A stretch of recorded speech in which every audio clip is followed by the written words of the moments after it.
జనగామ జిల్లా పాలకుర్తి మండల కేంద్రంలోని స్వయంభూ శ్రీ సోమేశ్వర లక్ష్మీ నరసింహస్వామి ఆలయంలో కార్తీక మాసం సందర్భంగా భక్తులతో కిక్కిరిసిపోయింది. భక్తులు తెల్లవారుజామున నుంచే దీపాలు వెలిగిస్తూ మొక్కులు చెల్లించుకుంటున్నారు. కాగా దక్షిణ భారతదేశంలోనే అఖండ జ్యోతి వెలిగించే దేవస్థానంగా పాలకుర్తి దేవస్థానం పేరుగాంచింది.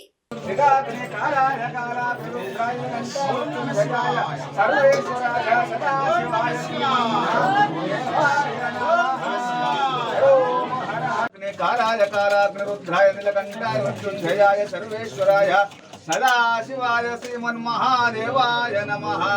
त्रिदलं त्रिगुणाकारं त्रिनेत्रं च त्रिजायुधं त्रिजन्म पापसंहारं एकबिल्वं शिवार्पणं काशी क्षेत्रनिवासं च कालभैरवदर्शनं प्रजागे माधवं दृष्ट्वा एकबिल्वं शिवार्पणं दर्शनं बिल्वरुच्चक्षास्पर्शनं पापनाशनम् अघोरपापसंहारं एकबिल्वं शिवार्पणं सर्वसर्वेभ्यो नमस्ते अस्तु रुद्ररूपेभ्यः।